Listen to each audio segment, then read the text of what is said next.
మాగంటి గోపీనాథ్ అంటే అందరికీ రెస్పెక్ట్. ఆయన అట్టాగే బతికాడు. మేము ఎప్పుడు బయటకు రాలేదు. నేను ఎడ్యుకేటెడ్, మంచి చెడు అన్ని, నేను ఎప్పుడు బయటకు రాలేదు. అతను చచ్చిపోవటం కాదు, చావే ఒక మిస్టరీ చేశారు. ఏం జరిగింది చెప్పండి. ఇది అంతా మరి కేటీఆర్ గారి వల్లే జరిగిందని నేను జవాబు ఆయనే చెప్పాలి నాకు. ఎందుకంటే ఒక హాస్పిటల్లో ఉన్నాడు, చచ్చిపోయాడని కొంతమంది అంటున్నారు. చూడనివ్వట్లా, పంపించలేదు. స్టాండర్డ్ గా ఆ తల్లి అన్న వదిన రాకూడదు లోపలికి, ఎక్కడికి రాకూడదు, ఐయూసీ ప్రెమిసెస్ రాకూడదు. వస్తే ఏమవుద్ది తల్లి వస్తే తర్వాత అక్కడ ఉన్న వాళ్ళకి కూడా ఏమి ట్రీట్మెంట్ జరుగుతుందో వాళ్ళకి చెప్పొద్దు. అసలు జబ్బు చేసిందే నాకు తెలియకుండా హాస్పిటల్కి తీసుకెళ్ళిందే నాకు తెలియదు.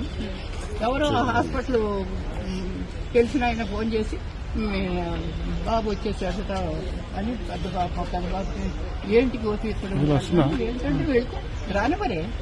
అలాగే ఇప్పుడు కూడా వాళ్ళ కొడుకుని కానీ మీరు ఎందుకు చనిపోయినప్పుడు ఎందుకు రాలేదని చెప్పి అయితే అడుగుతున్నారు. భార్య ఎందుకు రాలేదు, కొడుకు ఎందుకు రాలేదు, గోపీనాథ్ గారు చనిపోయినప్పుడు ఏ కారణం చేత వాళ్ళు రాలేదు?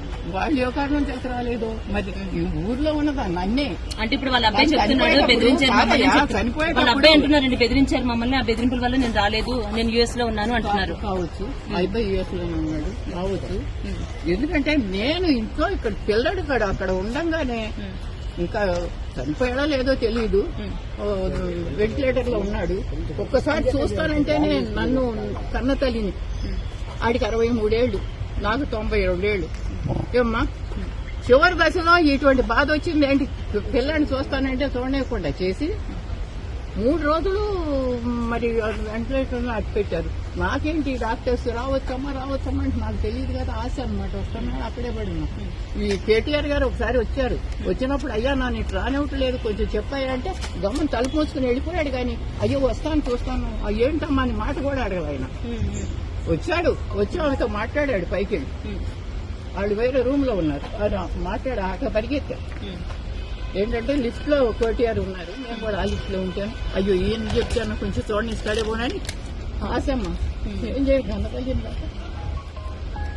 ఆశతో పరిగెడితే ఆగమ్మ లోపలికి వెళ్ళి వస్తాను, లోపలికి వెళ్ళి ఇంకో దారి నుంచి వెళ్తున్నాడని అసలు విషయం చెబుతామని పరిగెత్తా. పడదాను ఈ వయసులో పరిగెత్తే గమనం తలుపు మూసేసుకున్నాడు.